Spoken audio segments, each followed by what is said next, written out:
When I walked into the funeral, the room seemed to freeze. My ex-husband's family had once laughed behind my back, their cruel words still echoing in my mind. "She's got nothing left." My husband had abandoned me, left me penniless alone in a rundown apartment, while they celebrated their little victory. But that day, when the lawyer opened my mother-in-law's will, a heavy silence fell over the room. The words on the page sharp as a blade erased the smug smiles from their faces. And for the first time, I, the woman they had tried to erase, realized I was the one holding everything now. Before we dive deeper into this emotional journey, let us know where you're watching from, and don't forget to like, share, and subscribe for more powerful stories like this one. It had been 2 years since I walked away from that family. No farewell flowers, no goodbye words, only a biting cold rain that followed me out of the house that once was home. Since that day, I disappeared from their world. No texts, no calls. They erased me as if I were a stain to be scrubbed from their picture-perfect life.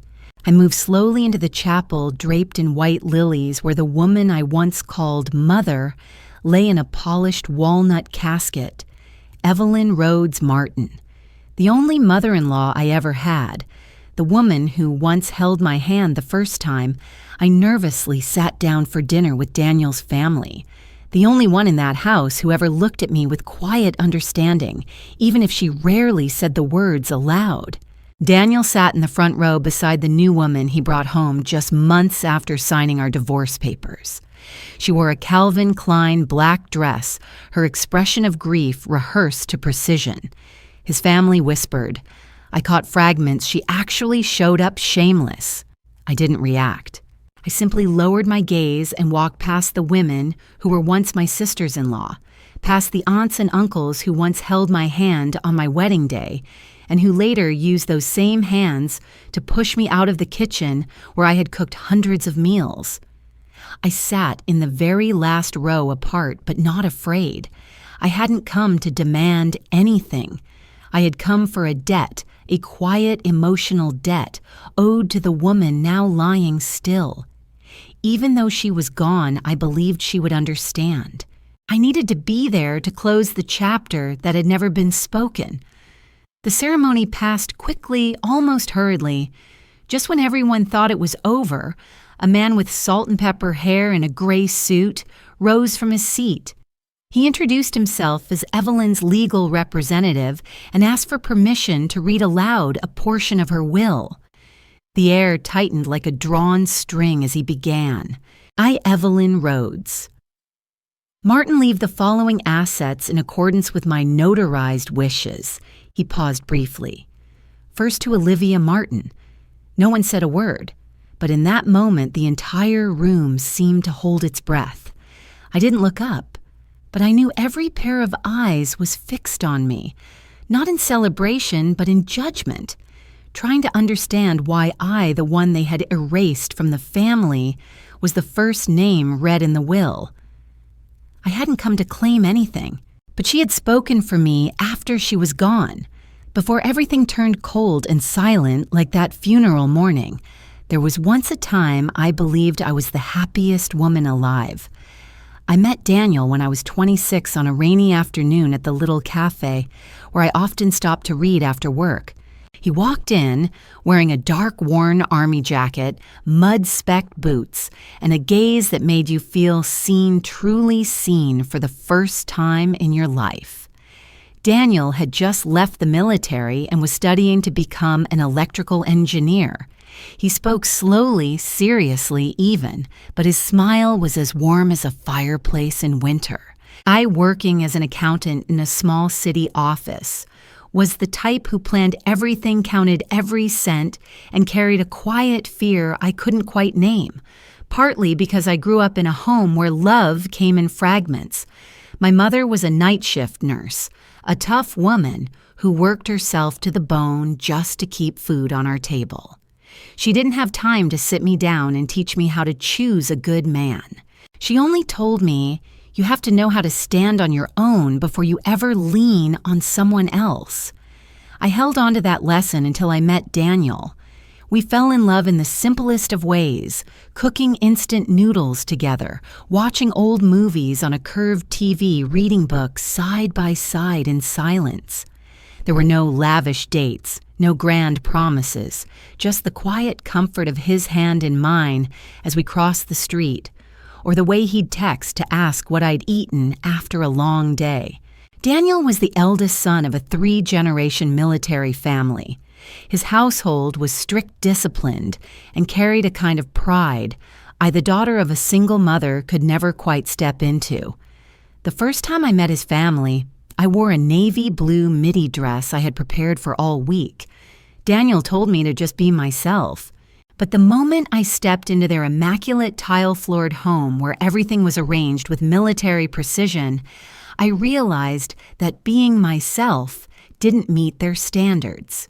His father bombarded me with questions about my family background, like he was vetting a candidate for national security clearance. His sister gave me a once-over head to toe, as if I were a discount version of someone famous. Only one person didn't judge me, at least not out loud, his mother Evelyn. She sat still, quietly turning a worn wedding ring on her finger, and looked at me with eyes that weren't warm, but not cold either. Just eyes. But they didn't scrutinize or dismiss. It was the kind of gaze you remember because in a crowded, stiff room, it was the only one that didn't make you feel like you didn't belong. It took a long time for Daniel's family to accept me. And even then, it wasn't true acceptance, just the absence of open protest. We got married in a small garden behind a friend's house with wobbly wooden chairs propped up by old books and string lights dangling unevenly from a big oak tree. I wore a discounted wedding dress from a thrift store. My mother came alone, standing in the back row in her worn-out sneakers. But when Daniel looked at me, his eyes lit up like I had just stepped out of a world only he believed in. I thought maybe 2 people believing in each other is enough to stand against the rest of the world. And for almost 15 years, I truly believed that. We bought a modest 2-story house in the Virginia suburbs. I left my accounting job to raise our children full-time. We had 2 little girls, Emily and Nora, and I used to think if I could freeze any moment in life, it would be a crisp October afternoon, raking leaves in the yard as a family with cookies baking in the oven, and Daniel laughing loud when Nora accidentally crashed her bike into the trash can. I handled everything at home: breakfasts, laundry, homework, caring for his parents. His father suffered from back pain, and his mother slipped into mild depression after retiring. I was the only one who noticed how she would stand by the window for long stretches saying nothing. I often brewed her tea, sat quietly beside her. We didn't need to talk. Just being there was enough. Daniel left for work early and returned late, but I always had dinner ready, helped the girls make birthday cards for their grandparents, even kept track of our finances in a meticulous Excel spreadsheet like a silent accountant for our marriage. I used to think I was lucky to have a responsible husband, 2 sweet children, a home full of laughter. But then, one day, I woke up and started wondering, why did I feel so alone in the very kitchen I once called home? Daniel began receiving promotions around the time Emily entered middle school. He became the head of the technical department, often traveling to western states, even taking long international assignments he once swore he'd never accept.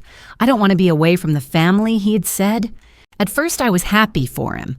I had always been the one behind the scenes, supporting him step by step, from helping him pick out his first interview shirt to editing every line of his early presentations. So when the company proposed he rotate to the Denver office for 3-month stints, I simply smiled and said, "Go ahead. I've got things covered at home." But then subtle changes began seeping into the corners of our life together. Corners I once thought unshakable. He used to leave his phone face up on the table. Now it stayed flipped over. Messages started arriving late at night while he was showering or washing dishes, but he always brushed them off as project group chats. He still kissed my cheek before heading to work, still sent photos during his business trips. But they weren't the kind that said, "Look at this beautiful place, you'd love it."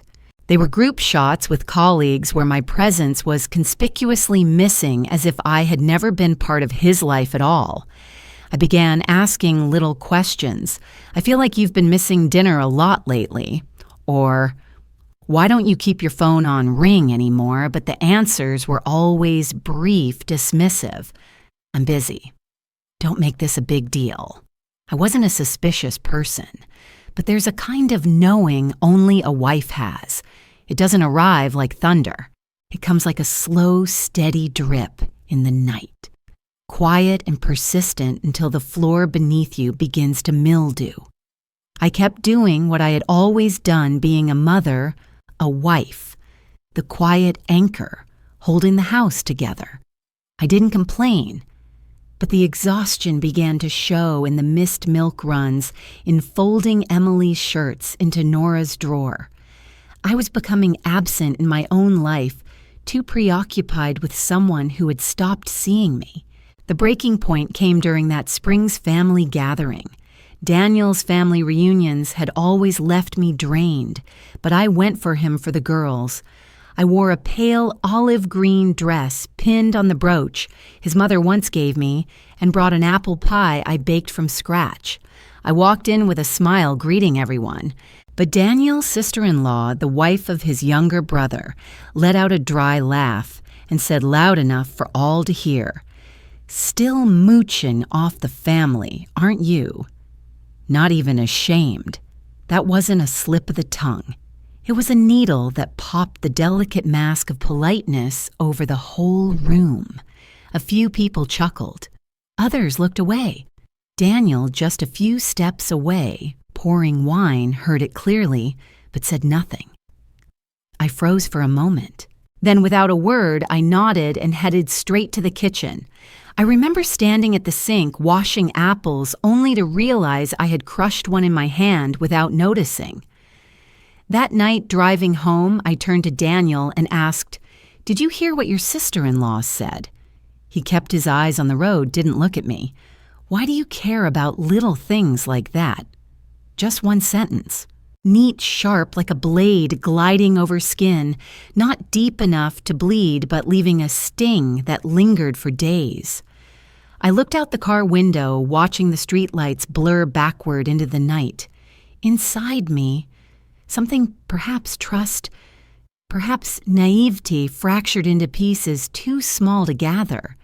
I used to believe that if I held things carefully enough, if I worked hard enough, a family would stay whole. But I've learned, since not everything can be held together by kindness. That fall, I started thinking about going back to work. Emily was older. Nora had her own circle of friends, and the silence of the house was beginning to wear me down. I missed accounting, the tidy numbers, the neatly aligned data rows. There was comfort in balancing ledgers, something my marriage hadn't managed in a long time. I found a part-time job at a small company 20 minutes from home. The schedule was flexible enough to let me cook dinner and pick up the girls. I printed out my resume with quiet hope, waiting for Daniel to come home so I could share the news. I still believed that despite the growing distance, he would support me the way he once did. But the moment I mentioned going back to work, Daniel cut me off. "If you're working, who's going to take care of the house and kids? You want something fun, just do some painting or whatever." I froze. Not at the rejection, but at the way he said it. That sentence didn't just dismiss me. It diminished all the invisible years I had given to this family. I sat quietly. Inside, something that had once been soft began to harden. I realized I was no longer a partner, not a companion, not someone whose thoughts or voice mattered. I had become an unpaid housekeeper, expected to keep the machine of the household running without truly being considered part of the home. I still tried to keep the peace, but the air at family gatherings grew heavier each time. I still brought the meat pie Evelyn once said was her favorite. I was still the one clearing plates, watching the children making tea. But when I came out of the kitchen with a tray of dessert, I heard the hushed laughter of the women seated at the dining table. Oh, the former accountant still remembers how to bake. She probably forgot what a dollar bill looks like stuck at home all day. I smiled. Not because I was amused, but because if I didn't smile, I might cry. I placed the tray down in silence, then washed my hands under the tap for a long time. The water was warm, but inside I was frozen. I had once believed I was accepted by this family, but maybe that acceptance only existed as long as I stayed silent, agreeable, and asked for nothing beyond the role of a dutiful wife. Daniel hadn't shared a bed with me since he began working late. He'd open his laptop under the excuse of documents and at some point had quietly moved into the home office to sleep. When I asked, he replied, "Sleeping separately helps me focus." "You're too sensitive." At first I was angry. Then I stopped feeling anything at all. I got used to eating dinner alone, to nights filled only with the hum of the dishwasher, to mornings spent straightening the untouched half of the bed. My presence began to fade into invisibility. No one asked how I was doing. No one cared if I was tired, if I was happy, if I still felt like myself. I existed like an old piece of furniture, familiar but untouched, present but unnoticed. Quiet but never missed when absent. And inside the very house I once called a home, I started to wonder, had I given so much of myself that there was nothing left worth keeping?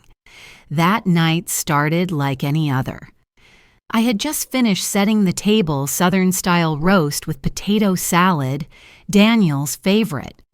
But he didn't come home. A single message, eating out. Long meeting.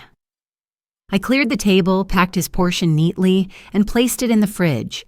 Emily was still studying at the library. Nora had gone to bed early after watching cartoons.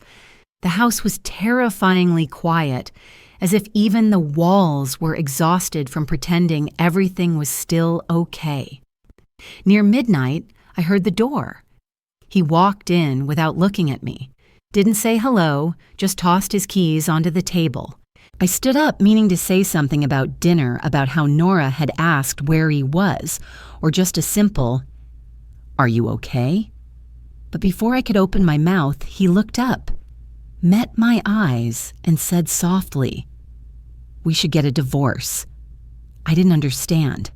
I froze, heart slowing, as if my body needed time to process the words. Daniel's gaze stayed cold, neither angry nor apologetic, just a chilling certainty. I asked, why he shrugged like he was discussing a change in internet plans. "You're not attractive anymore. You just stay at home, you have no goals. I don't feel a connection with you." I laughed, not because it was funny, but because it was the only response my brain could muster. I said quietly, "Do you know why I stayed at home all this time? Because I thought this house belonged to both of us." But Daniel didn't respond. He turned his back and walked upstairs as if the conversation had already ended. 2 days later, a man in a suit briefcase in hand showed up at my door. A lawyer, appointed by Daniel himself. I was asked to sign a property division agreement, a separation settlement that was clearly skewed against me. I had no formal income for the past 15 years. I asked, is he really leaving me with nothing? The lawyer said nothing. Daniel wasn't there. Everything was executed cleanly, efficiently. No tears, no pleas, just papers slid across the table and a cold metal pen placed beside them. A week later, I heard from a neighbor that Daniel's family had thrown a small celebration at his sister's house. There was no announcement.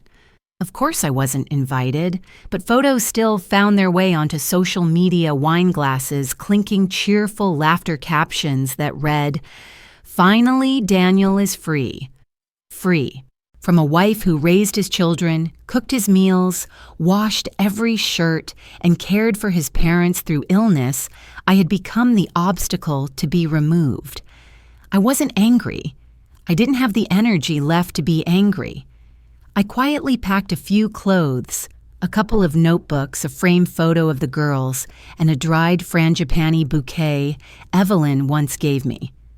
I left my wedding ring on the dining table where I used to sit, waiting for him every night, and walked out of the house I once called home. It was raining outside. Not hard, but relentless. The kind of rain that seeps into your collar down your spine. I didn't bring an umbrella. Didn't need anyone to shelter me. No one saw me to the door. No goodbyes. Just the wind howling through the eaves and the sound of my feet softly crossing the steps. Then my phone buzzed. A call from an unknown number, but I knew it was her, Evelyn. I held the phone to my ear and heard nothing but shallow, trembling breaths, then a quiet sob. No words. No, I'm sorry, no, please come back. Just her tears, and mine silent. My tears mixed with the rain as if the sky, too, wanted to wash away everything I had tried to hold on to. That call lasted 46 seconds. Brief. But it was the only thing left of what once was called family. I left quietly. With no assets, no title, no more illusions. But I carried something else. Something they didn't see. Something I didn't have a name for back then, but I would come to understand later, dignity. My new apartment was on the 3rd floor of an old building more than an hour's bus ride from the city center. The window faced a cluttered parking lot. The floor creaked under every step, and the kitchen faucet dripped steadily through the night. But it was the first space in 20 years I could truly call my own. No one telling me what to wear, what to eat, or what time to wake up. No more cold dinners waiting on someone who wouldn't return. No more tapping fingers of judgment or indifferent stares. Just me, and a silence so deep it pressed into my bones. I lived in survival mode, waking up early each morning to work part-time as a cashier at the grocery store. On free afternoons, I cleaned offices by the hour in the neighborhood. I didn't dare run the heater too long to save on electricity. Dinner was often just a slice of bread and a boiled egg. No one knew. I didn't tell anyone. Because when you've been forgotten by those who once called themselves your family, you learn to stay quiet so you don't hurt any more than you already have. One late afternoon, just as I came home, sweat still clinging to my brow, and my hands carrying the sharp scent of cleaning chemicals, the building manager called to me from the lobby. "Ms. Martin, you got a letter, hand-delivered, from a lawyer." I was confused. I had no remaining legal ties to anyone. But when I saw the envelope, a pale yellow sealed tightly, my name written in a delicate, familiar hand, my chest tightened. The sender, Evelyn Rhodes, Martin. In the bottom corner, a note open. Only when alone. I shut my door, sat at the small table by the window, and opened it with trembling hands. Inside was a single sheet of slightly crumpled paper, written in faded blue ink. The faint scent of old paper mixed with peppermint, the same kind of candy she used to keep in the kitchen drawer. I read slowly each word like a splinter, pressing into my heart. Olivia. If you're reading this letter, things likely didn't turn out the way we once hoped. I didn't have the courage to say these words while I was alive, and I regret that deeply. But you need to know. You are not a failure. You were the only one in that house who truly knew how to love. I saw the way you held Nora when she had a fever, the way you quietly wiped Emily's tears after her first heartbreak at school. I saw you trim your father-in-law's nails when he could no longer do it himself. You were always there, always kind, always silent. And because of that, you were often overlooked. But to me, you were always the strongest. I didn't leave you much, but I leave you the truth. You are not invisible. It was they who were too blind to see your light. Please forgive me for not speaking sooner. I don't remember how long I cried.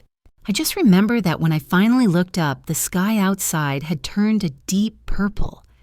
I laid my head down on the table, and for the first time in months, I cried, not from pain, but from the quiet knowledge that I had never been foolish to love the way I did. That letter didn't change my reality. I was still poor, still alone, still living in a cramped apartment with a leaky faucet, but it changed how I saw myself. I no longer saw a woman who was left behind. I began to see a woman who had dared to stay because she loved. And now I had to learn how to move forward for the same reason, to love myself. The following week, I went to the community center near the market where they offered a job retraining program for women who were divorced, unemployed, or facing financial hardship. I stood in line with other women holding a folder with my application to re-enter the field of accounting, the career I once gave up for the sake of family. I enrolled in evening classes 3 nights a week. I paid tuition through a scholarship for the unemployed, and I started over not from the beginning, but from the very place I had been pushed out. My schedule barely left room to breathe. At 6 a.m., I left my cramped apartment wearing a frayed old sweater, a cold sandwich tucked in my bag, and the wool hat my mother had knitted for me back in college. I waited at the bus stop by the gas station where the winter sun in Virginia hadn't yet risen, and the wind cut through every layer of clothing. My knees trembled, but my resolve did not. I worked mornings as a cashier at a small grocery store in a middle-class neighborhood. My shift ran from 7 a.m. until nearly 1 p.m. I learned how to smile just right, not too friendly, not too cold. I knew which customers wanted silence and which ones needed a chat. Between scanning groceries, I'd often glance out the window and watch the women in crisp suits walk in to buy lunch, neatly done, hair-steady eyes, and I used to envy them. In the afternoons, I rested briefly before heading to my evening accounting class. I always sat in the second-to-last row carrying a spare pen just in case. Our instructor was a black woman in her 50s, direct in her speech, but with the kindest eyes. She never knew, but those eyes saved me more times than I can count. On weekends, I cleaned houses by the hour, scrubbing toilets, vacuuming carpets, washing dishes, mopping floors, any job that could help cover next month's tuition. I had no friends. No one knew my full story, and I didn't try to share it. Life then was lonely, but I didn't feel ashamed, only hollow. Hollow like a room that's just been cleared out. The pain wasn't in the emptiness it was in, not remembering what had once filled the space. I remember clearly the night I wanted to give up. It was a Friday. I had just taken my midterm exam for the accounting class and failed. Not because I didn't study, but because my mind felt like wet cement throughout the test. I read the questions, but they made no sense. I wrote answers I couldn't believe in. When the teacher handed back the test, I didn't look at anything but the bright red number in the corner 42. It felt like someone had reached into my chest and pulled out the last scrap of courage I had left. I went home and didn't turn on the lights. I sat on the floor between the kitchen and living room, staring at my shadow stretched long on the wall, trembling, exhausted. In my head, I heard all the old voices again. You have no purpose in life. How long are you going to freeload before you feel ashamed if you go to work? Who will take care of the kids? And I felt myself wanting to disappear. Not in desperation, but in quiet curiosity. If I vanished, would anyone even notice? Then my eyes drifted to the bookshelf where I kept Evelyn's letter. I stood up, took it in my hands, and read the last lines I'd already memorized. Not everyone who leaves is strong, Olivia. You stayed because you were brave. I broke down, not in sobs, not in panic. It was like something deep inside had finally been unfastened, light as air, heavy as stone. I didn't drop out. I registered to retake the exam. I studied late into the night, reviewed formulas during my break in the supermarket restroom, wrote accounting rules on scrap paper, and taped them to my fridge like quiet reminders I am moving forward. Slowly, but forward. And then I passed. 3 months later, I earned my certification. The day I received it, I sat alone on a stone bench outside the training center, holding the document against my chest, and smiled, truly smiled, for the first time in ages. I got hired at a small financial firm. The office had only 8 people, the desks were worn. The computers slow, but I had a salary. I had coworkers who called me by name and asked Olivia, "Are you having tea or coffee today?" I was no longer just surviving. I was living again, not in brilliance, not in abundance, but in a life I chose for myself, a life not handed down, not dismissed. And for the first time in years, I felt present, truly present, not for anyone else, just for me. 2 years after the day I walked away in the rain, my life no longer resembled any version I'd once imagined. I wasn't wealthy, but I was okay. I worked full-time as an accountant at a small firm in the business district, had a contract health insurance, and Friday afternoons, where coworkers invited me for bubble tea, and no one measured my worth by a husband or children. I rented a small loft apartment near the lake, bright enough to keep a few pots of ferns alive, and small enough that I never felt lost in it. I bought a used silver Toyota Corolla, the back seat, a bit torn, but the engine still ran well. Every morning, I'd turn on the jazz station drive down a road lined with maple trees and feel free. I didn't go online to complain. I didn't write long posts lamenting my past. I didn't need anyone's pity. I just needed the space to live quietly on my own terms. One Tuesday afternoon, as I was preparing to close out a client's quarterly account, my phone rang. An unknown number. I almost didn't pick up, but something told me to answer. A man's voice, gentle but formal, spoke on the other end. "Hello, I'm calling from the law offices of Harold & Dunn. May I speak with Olivia Martin?" My hand gripped the pen tighter, a chill trailing down my spine. It had been a long time since anyone called me by that name.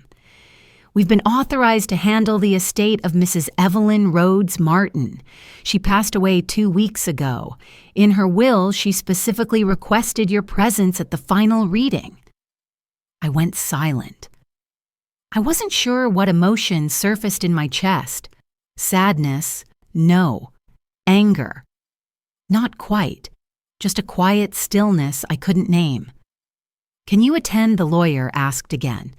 I swallowed hard. "Yes, I'll be there." That evening, I sat on my balcony, a mug of ginger tea warming my hands, watching dim lights reflect off the lake's surface. I didn't cry. I didn't replay old memories. I simply thought about the last time I heard Evelyn's voice during that 46-second call, filled only with tears. I remembered her eyes at those family dinners when everyone else had their jabs and whispers, and she alone stayed silent. But in that silence was something I now had the strength to name regret. I once thought I needed an apology, from Daniel, from his sister, from that whole family, but now I didn't. I didn't need anyone to say I'm sorry to keep living. I had kept living. I had stepped out of the dark, without applause, without recognition. I gave that to myself every single day. The next morning, I opened my wardrobe and chose a white blouse with a rounded collar, dark trousers, and low-heeled shoes. Nothing flashy, just enough to show respect. I looked in the mirror before leaving. There were a few strands of gray in my hair, but my eyes no longer held that lost look. I smiled just a little enough to remind myself I am not that woman anymore. On the way to the lawyer's office, my heart beat faster than usual. Not from fear, but because for the first time in a very long time, I was walking into a room where everyone would have to see me. Not the Olivia of the past, but the Olivia of now. I no longer needed to avoid anyone. I didn't come to cause discomfort nor to prove a point. I came because I had the right, and perhaps because Evelyn wanted me there. The room where the will was to be read sat on the third floor of an old law office in the town center.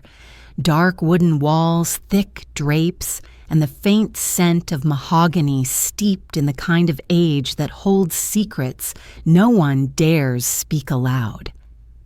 I arrived 10 minutes early, sat still, hands resting on my handbag, feeling a calm I hadn't known in years. When Daniel's family entered, I didn't look up, but I felt it. The way their steps faltered, the sudden stiffness in the air, like someone had seen a ghost in broad daylight. Daniel came in first wearing a gray shirt and silk tie, his eyes blank. His new wife, the woman who once appeared next to him in a photo I'd seen by accident during a sleepless night, sat beside him, her face frozen. His sister-in-law and a few other relatives were there too. Their eyes grazed over me quickly, then darted away as if I were a shameful memory they'd rather forget. No one expected me to come, and perhaps no one wanted me there. Mr. Harold, the elderly lawyer with salt and pepper hair and a voice steady and impartial, opened the folder, adjusted his glasses, and began reading. I, Evelyn Rhodes, Martin, being of sound mind and voluntary intent, declare this to be my final and lawful will. His voice echoed through the paneled room. At first, it was small things, jewelry, personal keepsakes. Then he paused, turned a page, looked around the room, and continued. I leave the remainder of my estate, including $612,000 in cash, and the house at Lakeview to Miss Olivia Martin, the daughter-in-law who loved me with her whole heart. The room fell completely silent. No sighs, no whispers. But Mr. Harold wasn't finished. He reached for a separate sheet of paper distinct from the rest of the file. The ink had smudged in places, but the handwriting, trembling, uneven, was still legible. He looked up, making eye contact with each person before he began. If you're hearing this, it means I've already gone, and perhaps you're confused or even angry about the decision I've made. But I spent the last 2 years of my life seeing things clearly, and I chose not to stay silent any longer. I used to believe that family was the safest place, but I was wrong. Family can also be where people learn to hurt each other and still believe they're right. Olivia is not perfect, but she was the only one in this house who treated me like a human being, not a burden. When your father was ill, it was Olivia who made porridge, who sat up rubbing his back every night even when her own hands ached from arthritis. When I was depressed, it was Olivia who noticed. She brewed me tea and sat beside me for hours without needing me to say a word. When I saw Daniel grow cold toward her, I said nothing. When the family turned their backs on her, I said nothing. And that was my mistake. Because that silence left her to face the cruelest kind of loneliness, being abandoned in the very home she helped build. I don't leave these assets to make up for anything. Some losses are beyond repair. I leave them because she deserves it. Because even when she was mocked, excluded, and belittled, she never once retaliated. She walked away quietly, but never lost her kindness. And I wanted to leave something behind, not as a payment, but as proof. Proof that I saw her. I knew, and I was grateful. Mr. Harold stopped reading. No one spoke, no one moved. Only silence remained dense, heavy, stretched like a string pulled too tight. Daniel sat still, but I saw the flush rising up his neck, as though every lie he'd ever told, every truth he'd buried, was now being dragged into the light by the very mother he thought would always take his side. I didn't smile. I didn't cry. I simply stood calmly without drama and looked straight at the lawyer, then turned to the others. My voice didn't tremble. It wasn't sharp. It was just plain as if I were stating something everyone should have known all along. I didn't come here to claim anything. I don't need money. I don't need a house. But she chose to speak, not for me, for the truth. I gave a small nod and sat back down. No one responded. No one dared. I don't know what made Evelyn change. Maybe it was silence left too long. Maybe it was the way she looked at me one last time from the window of that old house as I stood in the rain with my suitcase. But what I do know without doubt is that she saw me. Finally, someone truly saw me. I didn't have to raise my voice. I didn't have to fight. My silence became its own proof. Because some truths don't need to be shouted to be heard. And that day, in a room full of people who once thought I had lost everything, I reclaimed the one thing that mattered most: dignity. 1 month after the will was read, I submitted the paperwork to establish the Evelyn Rhodes Scholarship Fund, created for single women in hardship who wanted to study accounting or pursue any career that could sustain their independence. I didn't do it to honor Evelyn. I did it because I had once been one of those women. I knew what it felt like to stand in a grocery store with $5 left in your wallet, to swallow your tears and smile at your child, only to collapse on the kitchen floor, later sobbing like the world had forgotten you were human. Each scholarship was modest, around $2,000.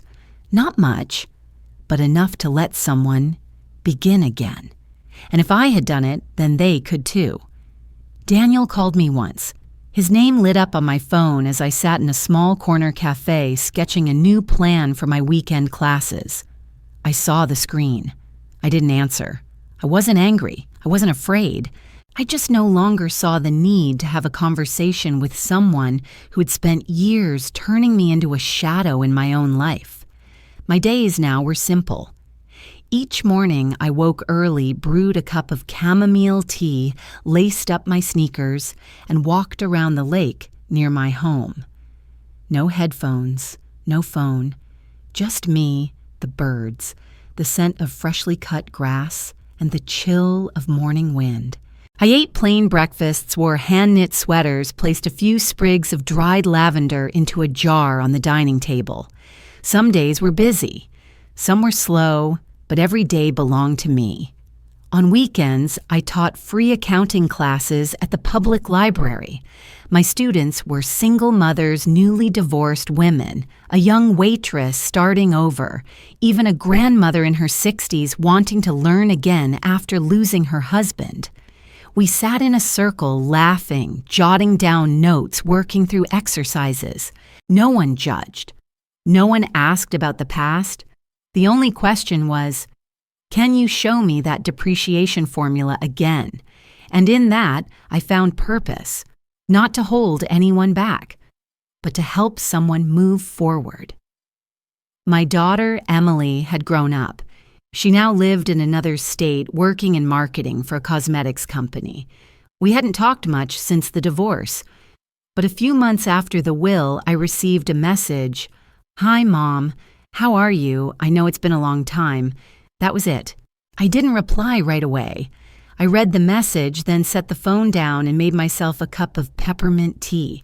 And later that evening, I wrote back, "I still walk every morning. Just baked almond cookies last weekend. If you'd like, I can send you some. No blame, no demands. I don't wish for things to return to what they were. I only wish to live truthfully. If my children choose to come back, my door is open. If not, I'm still okay. I no longer need to be the perfect mother. I only need to be a kind woman to myself." That evening, I stood on my balcony, the wind catching the stray silver strands I hadn't yet brushed into place. I tilted my face toward the sky, the crescent moon above me, like a fragment of memory not yet whole, and I whispered a sentence not for anyone else to hear, but so I could hear it clearly myself. They laughed when I walked away with nothing. But I didn't walk away with nothing. I carried my dignity. And today I return not to be recognized, but to recognize myself. If you've made it to the end of this story, maybe somewhere in my journey you saw a piece of your own. Maybe you too were pushed out of a place once called home. Maybe you too walked away with empty hands, but a heart lined with quiet fractures. Or maybe you're just someone who needed to be reminded that you are still here and you still deserve to be seen. Let this story be a gentle whisper to you. That strength doesn't always shout, and healing doesn't require applause. It only needs you to choose yourself one more time. If you saw yourself in this journey, please share this video with someone else who's still struggling to find their way back to themselves. Click like if you believe silence can sometimes be the loudest form of resistance. And subscribe to her rise so you don't miss stories like this. Pieces of real life, painful, yes, but profoundly beautiful too. We're here to speak the words you've never said out loud and to remind you you are not alone, not ever.